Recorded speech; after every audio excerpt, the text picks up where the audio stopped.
Thanks for joining us for the Cultured Meat and Future Food Show. We're excited to have Shannon Theobald on today's episode.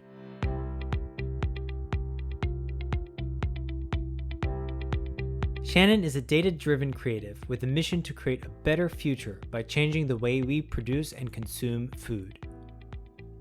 She's a jack of all trades specializing in consumer-backed business strategy, data analysis, marketing, and policy in the food industry. She has worked with innovative brands ranging from the multinational Illy Group to local high-growth accelerators. Now, she's rooted in the Bay Area food tech scene as a food tech growth hacker and consumer expert. She's also an author and a podcast host. Check out her book, Printing Your Dinner, and podcast, Big Food, Big Future.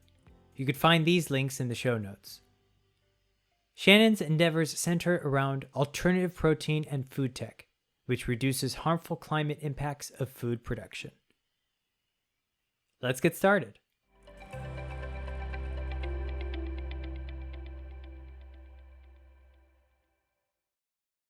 Thanks for joining us on the Cultured Meat and Future Food Show.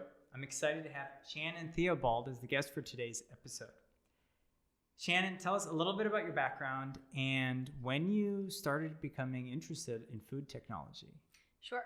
So my journey with food starts when I was 3 years old. And I'm sitting in my kitchen. It's all 90s decorated, got some great pastels, and I'm eating pepperoni pizza. And I asked my mom, what is this made of? And she, for reasons we will never understand, says, oh, pepperoni is made out of butterfly wings. That just freaked me right out. Okay. At 3 years old? 3 years old. Okay. Yeah, I was like, nope, not having this. So after that, I decided to quit meat cold turkey, just refused to eat it. And, my parents wanted me to eat, so they fed me other things. And it's been about 20 years now since then. And so that really changed my life. Food has always been something on my mind ever since that point. And so eventually when I got older, I got the opportunity to work in the Italian food market with Illy Group. So that was super interesting, gave me an international perspective. I was working at a chocolate factory, which would recommend, was really amazing. And Illy is a big coffee, food, that kind of company over in Europe, right? Yes. Okay. Mm-hmm. Yes, so that's ILLY. They've got the little red square. Right. And that really gave me a global focus as well, which is something I continue to be interested in.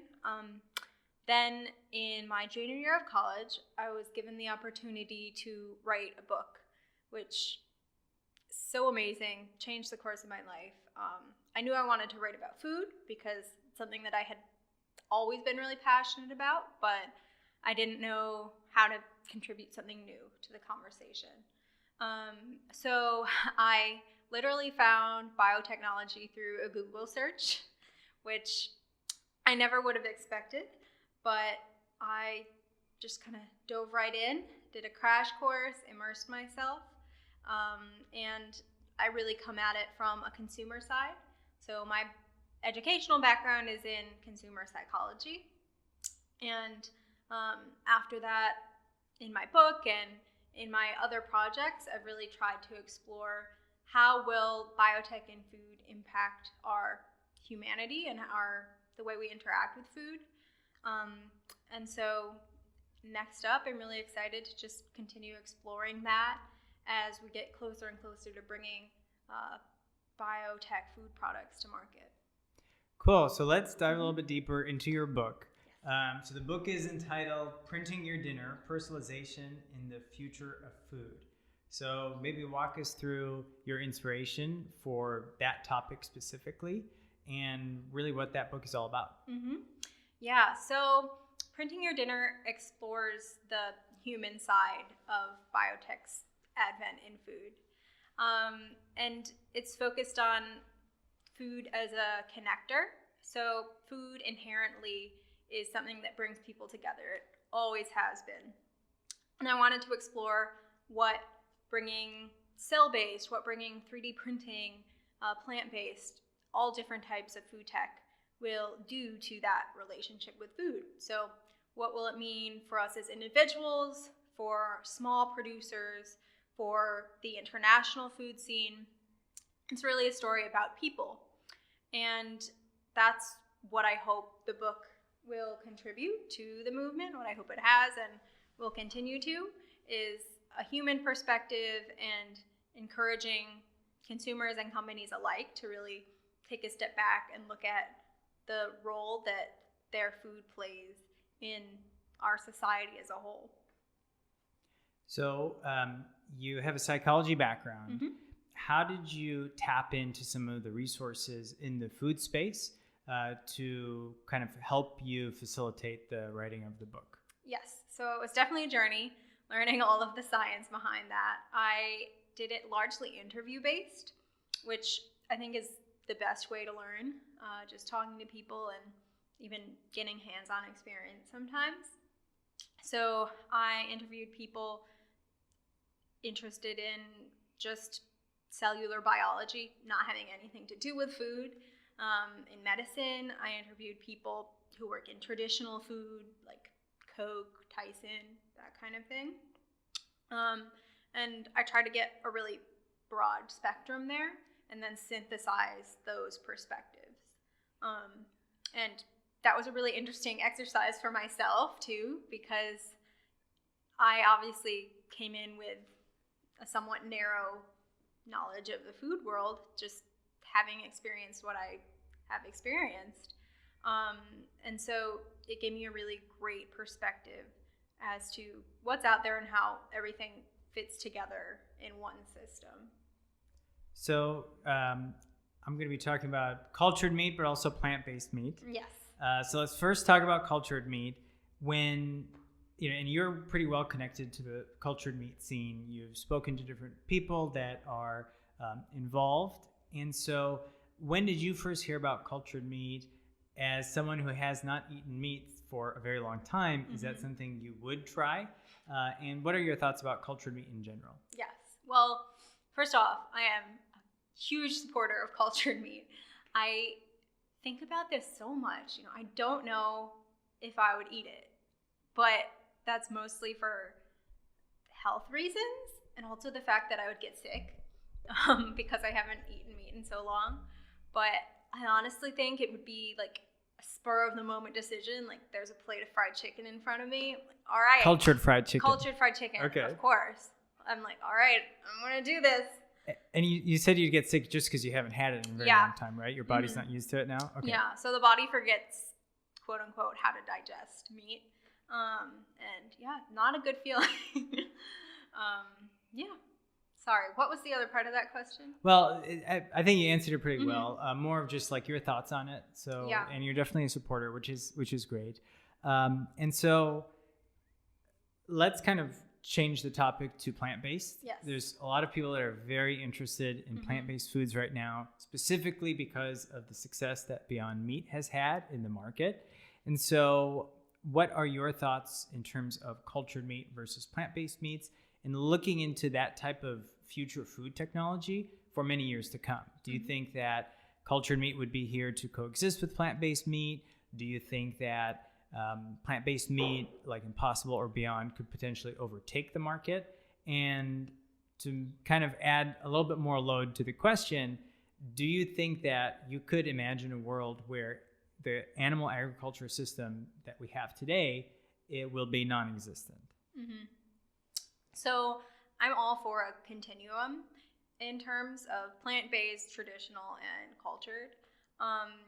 And I actually see the success of Beyond and Impossible and all the plant-based players out there as really important to the future success of cultured meat, because it's kind of an entry point for people into non-traditional types of meat, especially for meat eaters. I read an article a few weeks back that something like 90% of Beyond's customers actually eat meat. Right. Yeah. I heard about that too. Yeah. It was a crazy number. And I think that's such a great sign for cultured meat, for all types of non-traditional production, because it's a sign that people are getting more comfortable with the idea of eating meat besides that which came off of a cow or a chicken. And I don't think that we'll see the traditional meat industry completely overtaken for some time. I think if that does happen, it will simply be a business decision in terms of profitability. To switch over. Okay. Yeah. I would love to see that. But I think for now, our first goal should be getting people involved in alternative protein in whatever way that may be, whether blended or flexitarian diet, and not trying to fight the traditional meat industry so much as work with them as partners in creating a more sustainable protein. Great. And so let's see, I'm just trying to think. There was kind of a follow-up that I wanted to have, but I think maybe now is a good time to shift over to the biotech plus food equals future. And so you have a big network now of, well, I guess, let's see. I'll phrase it as you are running a networking group, professional group, biotech plus food equals future. Tell us a little bit about what that is, the inspiration behind it, and how you're growing that network. Absolutely. So I got the idea for that last summer, about a year ago, actually. And I was out here. It was my first time in San Francisco, actually, because I just finished school in May. And I was really involved in the alternative protein space and the future food space. And there were so many exciting events going on, but I noticed that there was nothing continually bringing people together. There would be an isolated event that was amazing and another one that was amazing, but there was no united link behind that, so to speak. So I wanted to provide a more informal space for people to come together to just unite the community. That was the goal. And we had our first event in November of last year. In-person event? It was both in-person and digital. Okay. Yeah. And that was a bit ambitious, I will say. I underestimated the level of complexity required to coordinate a digital conference. But it went really well. It was discussion-based, and the goal is just to talk about whatever area is of note at that point. So that was when all the FDA regulation was coming out. So we talked about that, which you can see on the website, all the recordings of our discussions. And moving forward after that, we had one more event in February, which went well. And now that I'm out here in San Francisco full time, I'm considering how I should transition this, right? It was both digital and in person because I was based on the East Coast. But now with so much of the future food scene out here, I'd love to do more face-to-face events.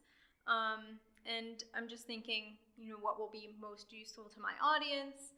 How can I serve the community best? So if anyone listening has any ideas about what you would like to see, please let me know. I'm also really interested in bringing in international perspectives because international future food players are in this area a lot.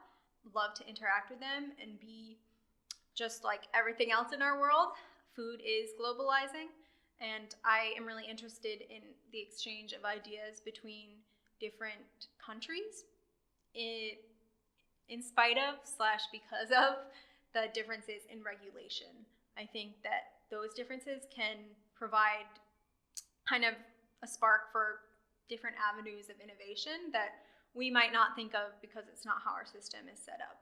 So in summary, an informal place for people in future food to gather to talk about topics of note at the time.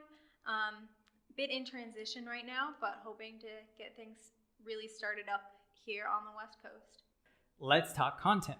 So you have a newsletter, you have videos that you release talking to different food tech professionals, biotech professionals. why is it so important to be a content creator in this day and age? Absolutely. Well, first and foremost, because everything moves so fast, especially in our field. Things are changing on the daily, and we need to be able to evolve with that to really contribute to the field. You need to be showing up every day and sharing your thoughts, and just remaining part of the conversation is vital to be a part of the future. Even more than that, connection is really important, both in food, as I mentioned before, and just in the world today. So finding ways to really interact with your connections, whether it's over LinkedIn, over Instagram, phone calls, just bringing the online, offline, fostering real human connection is what makes this real, I think. And because future food tech is something that will so directly impact all of us, because environmental problems and sustainability are things that are really imminently impacting us, it's so vital that we make that human connection to make it real, and to help people care. What next-gen food technology are you personally most excited about? Yeah, I'm really interested in blending, which is interesting because no, I would not eat that personally as a vegetarian. But blending is the combination of plant-based and traditional meat. For context, so you've got people like Better Meat Co. And some other companies involved as well. And the reason I think that that's so important is because it serves as a great entry point, similar to how Beyond and Impossible have. And I think that this could be an avenue for people who don't necessarily want to eat a plant-based burger for whatever preconceived reasons they have. Like I mentioned before, the goal here is getting everyone on board in some way to the quote-unquote future food revolution, helping everyone take a stake in the future of our food system. And blending will bring in a whole new demographic of people. A lot of people that are very mission aligned in either cultured meat or plant-based meat, they feel like blending is like a half-assed solution, literally, right? Yep. And so what do you think about kind of that type of skepticism when it comes to blending? Mm-hmm. Well, I sympathize with that, as a vegetarian, as someone who's been committed to this for a long time. I definitely see where they're coming from. What I would counter is that, for so long, plant-based communities have been very separate from the rest of the food world.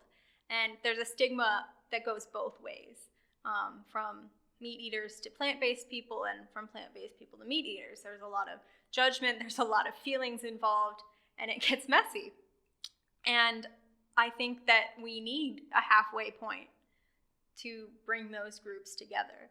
So it's really important for plant-based advocates to recognize that in order to achieve their mission of creating a more sustainable, less animal-based future, they need to kind of extend that olive branch. I like to think of it as the Prius. Yeah, before exactly. the Tesla comes out. So it that. might be a necessary step. Mm-hmm.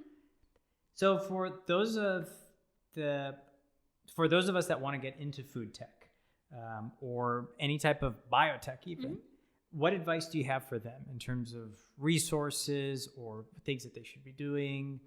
Anything on the table? Yeah. So first of all, I would say it's not as intimidating as it seems. As someone who had next to no scientific background, just honestly take the first steps, start getting involved, start attending events and talking to people. This is still a pretty small community, so everyone is going to be really interested in bringing you in helping you find your place in the community. Secondly, I would say that everyone has something to bring to the table, right? We all have unique experiences, unique backgrounds, and because food is something that impacts literally every single person on the planet, no matter what your expertise is, there's a way to use it for the future food movement. I'm going to throw a bonus question at you. Yeah. If you had to make an investment, if you were heading up a food tech VC fund, you had to make an investment in either one sector or one company, what would it be? Gosh. We have some audience members trying to. We've got some bias in the room. Yeah. I think that I would actually go for I would like to see a company that does that continuum. And this isn't something I've seen yet, but because I'm sure logistically it'd be really difficult. But someone who's doing plant-based, blended, and cell-based to give consumers a wide range of options and capture the largest market share. And my advice would be obviously start with one protein. But that would be my kind of dream company. Shannon, thank you so much. Where can we learn about biotech plus food equals future? Yes, so you can learn about biotech plus food equals future at biologicalfoodtech.wixsite.com/info. And you can also find a link for that on my LinkedIn because it's a mouthful. Okay, great. Awesome. Thank you so much. Do you have any last insights for our listeners today? Yeah, I would just like to say, no matter who you are or what industry you work in, I would really encourage you to take some time to reflect on, what brought you here, why do you care about what you do, and how can you be more mission-driven in that work. Shannon, thank you so much for being a guest on the Cultured Meat and Future Food Show. Thank you, Alex.